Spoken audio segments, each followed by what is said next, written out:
So just as a sense of kind of what I'm going to be talking about today, what I want to focus on really is spiritual health versus mental health. And I want us to really have a firm understanding of the difference between the two, because I think sometimes spiritual health and mental health get intertwined because they are very interconnected, but they're different. And I want us as Christians to be able to have a firm grasp on the difference between our spiritual health and our mental health. And I have quite a few verses that I'll share with you all to really be able to differentiate between these two.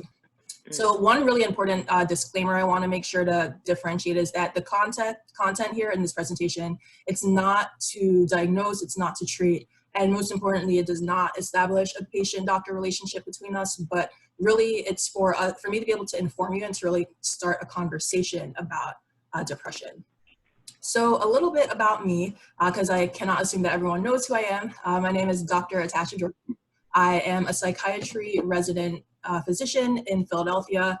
I was born in the Caribbean. I was born in Barbados, and my family's from there. My parents both go to church at GCA. My family, sister and brother as well, we've been going to GCA for the past 15 years, which for me is honestly kind of crazy to think that it has been that long, that I'm now like able to start counting life in decades is kind of crazy to me. But I have been at GCA for 15 years now. I studied neurobiology in college. I went to Harvard and graduated in 2013. And in addition to neurobiology, I studied global health, health policy, and French.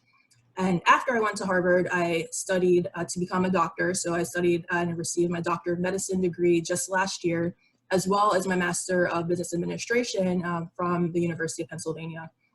And I really wanted to give that background because, again, I'm coming from a place where, as a Christian, as a Black woman, as a woman from the Caribbean, coming from communities where depression is not at all emphasized and talked about enough, and just really wanting to know that I've been there and understand that it can be uncomfortable, but I want to help to make this as uncomfortable for you all as possible.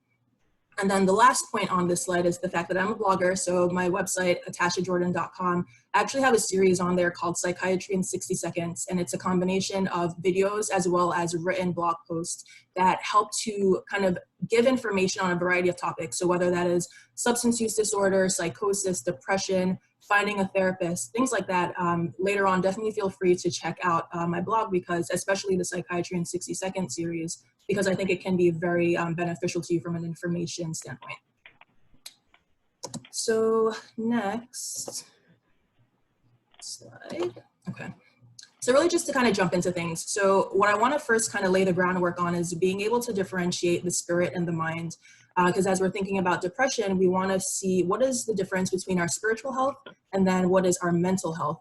How are they interconnected? How are they different? And how can they actually help to support each other as we're thinking about our mental wellness going forward? So here I'm going to line out the difference for you, spiritual health and mental health, really saying that these two are not the same. So on the left here are spiritual health. And I don't know if anyone actually has ever outlined this in this way, but I looked it up because I wanted to have a concrete way to describe this for you all. And the definitions I found in literature, honestly, actually, I think are beautifully outlined in a way that can be very much supported biblically, and I'll get into that in just a little bit. But our spiritual health is actually our sense of self, our sense of greater purpose, and how that is connected to, and how we are connected to others, to nature, and higher power. And for us as Christians, obviously, that is our connection with God, our connection with Jesus Christ. And our spiritual health together is how we connect ourselves and our purpose with that relationship with Christ, our relationship with others, and with nature. Mental health, on the other hand, now that is related to your emotional well-being, that's related to your behavioral well-being. And those are things that are based, and your mental health is based on your biology, your neurology. So neurology being the neurotransmitters, the chemistries in your brain, the neuron connections. It's related to your environment, and it's related to the social experience that you have as well. So just kind of being able to say mental health, spiritual health, they might seem kind of similar, but they're actually quite different when you compare the two side by side. So first, spiritual health for Christians. What I want to be able to do here is really just kind of go through these different components of spiritual health using the Bible and verses as ways to support this. So first, when we're thinking about our sense of self, when you think of yourself, like, what is it that you think about? They're the personality traits. So for me, I like to say I'm a Christian, I'm a sister, I'm a daughter, I'm a friend, I'm a physician. Those are some of the things about me that define who I am. And in the Bible, what we see here is we have, for example, in Psalm 46:5, we have this verse that says, God is within her, she will not fail. And the sense of self is really important to be able to recognize who we are and whose we are. That relates later on to the connection with God. But with our spiritual health, the sense of self is so key. This other verse, Proverbs 31:25 says, she is clothed with strength and dignity, and she laughs without fear of the future. So again, all of this is related to who you are, and in your spiritual health and your spiritual strength, knowing who you are and whose you are is so key to that. The sense of purpose, I love this verse here, 1 Peter 2:9. But you are a chosen race, a royal priesthood, a holy nation, a people for his own possession, that you may proclaim the excellencies of him who called you out of darkness into his marvelous light. And for me, I think this verse is so important because, again, part of our spiritual health and spiritual well-being is knowing who we are and why God put us here on this planet.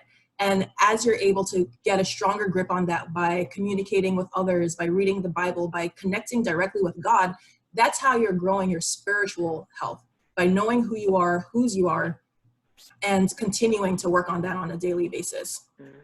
I think then the next thing that I want to talk about is connecting with nature. And honestly, I don't know how often we think about this as Christians of how important it is for us to be connected to the beautiful nature that God has for us. I was talking to my mother recently about this idea that she found online called forest bathing, which is basically this concept that by going out into nature, you're able to cleanse your mind and be able to cleanse your spirit in many ways. And that related to with me because I don't know about you, like I love being in the outdoors. I like to go hiking. I love being at the beach. And this connection for me is actually where I feel very spiritually at home. And thinking about it this way, it actually brought an entirely new meaning to Psalm 23 for me. And thinking of our spiritual health and connection to nature, just reading through Psalm 23. So it says, the Lord is my shepherd, I shall not want. He maketh me to lie down in green pastures. And when you're thinking of that connection to God, like, I don't know about you, but this to me is just absolutely beautiful. The fact that God is telling us, first of all, he maketh me lie down. So he's telling us we need to pause. A lot of times in life, we're going. With the pandemic, that in many ways has caused us to pause. But God wants us to lie down and lie down in the green pastures. So for you guys, I don't know where it is you like to go when we have our church picnics. Sometimes it's like maybe Peace Valley. What I've been loving to go recently is the Wissahickon Park. It's absolutely beautiful and right here in the city. And God is telling us, as the shepherd, he's making us to lie down here because for our spiritual health, we really want to be able to connect with the nature that God has created for us. He leadeth me beside the still waters. Again, God is encouraging us and telling us to connect with the nature that he has created for us because it restores our soul. So when we're thinking about the spiritual health, really thinking of our soul, our self, our purpose, connecting with nature, connecting with others is the next part that I want us to talk about because as we're working on our spiritual strength, we need people. Like that's one of the cool parts of us having a church body. It's that we have people who can hold us accountable, people who can teach us to grow in our strength and our community with God, our connection with God, which is ultimately the most important part of our spiritual health. And here in Psalm 62:5-6, it says, only God gives inward peace, and I depend on him. And I really want to pause there. And I want you for a moment just to think about what does inward peace look like for you? And I'll just give you a moment to think about that. What is that inward peace?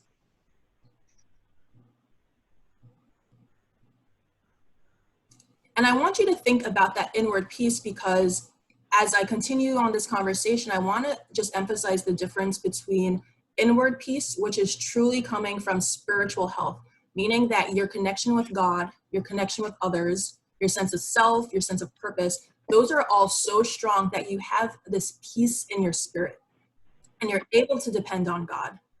But at the same time, I want us to recognize that that inward peace is not the same as mental health.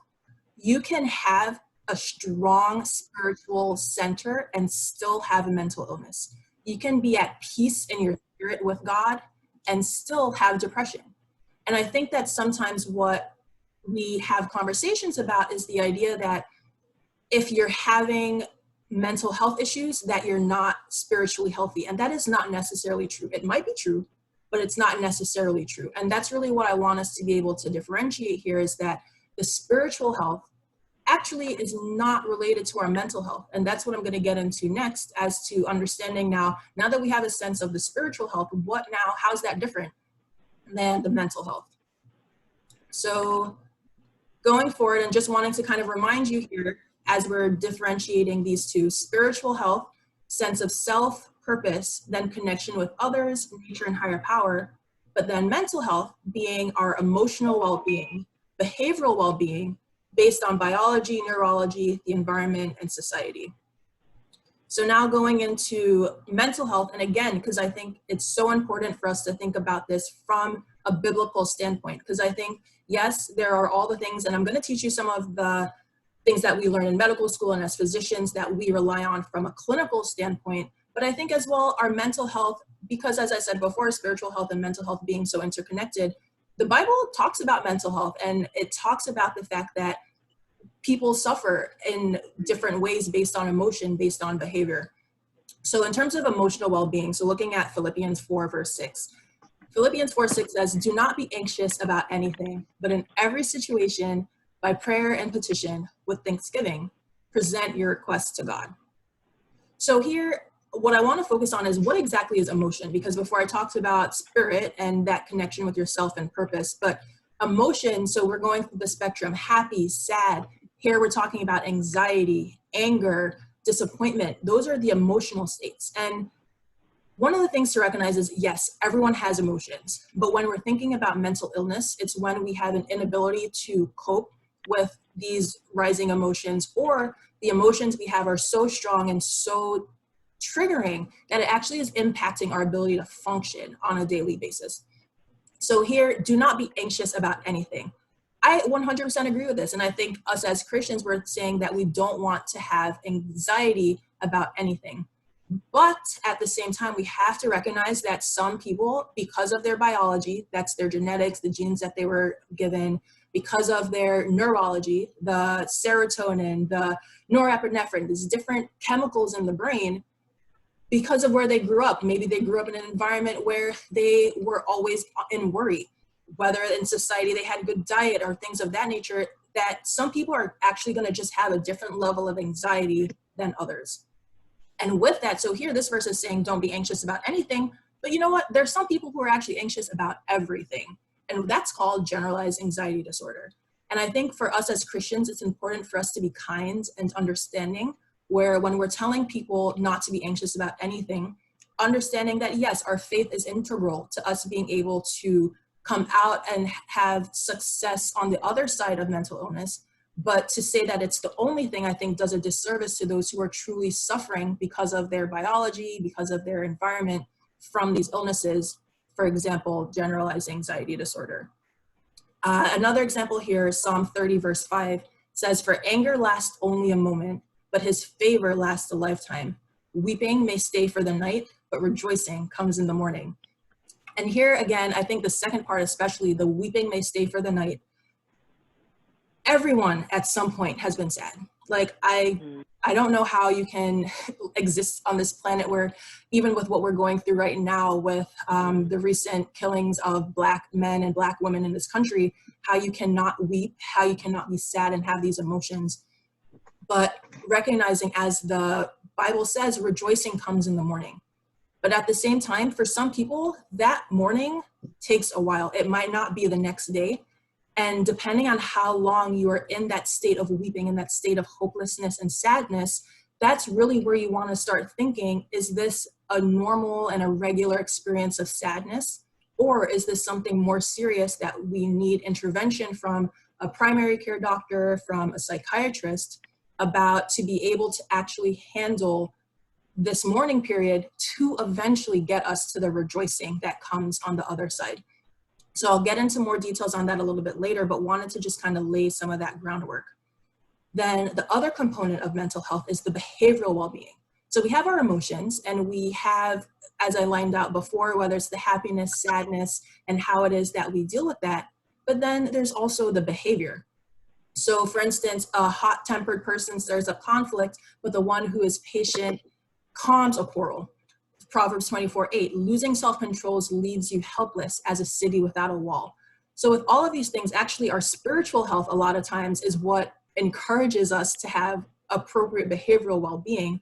But again, sometimes if you are actually having depression, anxiety, or generalized anxiety disorder, some of these things might be out of whack, even if your spiritual health is intact. Wrap up on the formal part of this, I really want to be able to kind of summarize a few things. So first, spiritual health, mental health, they are different but very much intertwined. I want you guys to be able to be aware of mood and behavior changes in yourselves and in loved ones, because at the end of the day, depression is impairing. It impacts us in ways where we can't function the way that we want to. And on the worst, the most extreme end of the spectrum, leads to suicide, leads to people taking their lives because they feel so hopeless and so down that they don't see anything out of it. But then I want us to recognize that it's treatable. So I don't want us to ever be afraid of mental illness in a way that this is something that your life is over, because that's not the case at all. Depression is treatable. There's medication, there's faith, and there's therapy that can help us to successfully get through an experience of depression. And as I mentioned, just the faith, meds, and therapy, and how important those all are together. So before we hop into Q&A, I just have a couple of things I wanted to talk about. There are a few additional resources if you ever wanted to look up to learn more about what I said. I mentioned my blog earlier, AtashaJordan.com. I have the Psychiatry in 60 Seconds series there. But here are some national resources as well for you to be able to learn more. There's the Substance Abuse and Mental Health Services Administration. Here's their website and number if you ever wanted to reach out.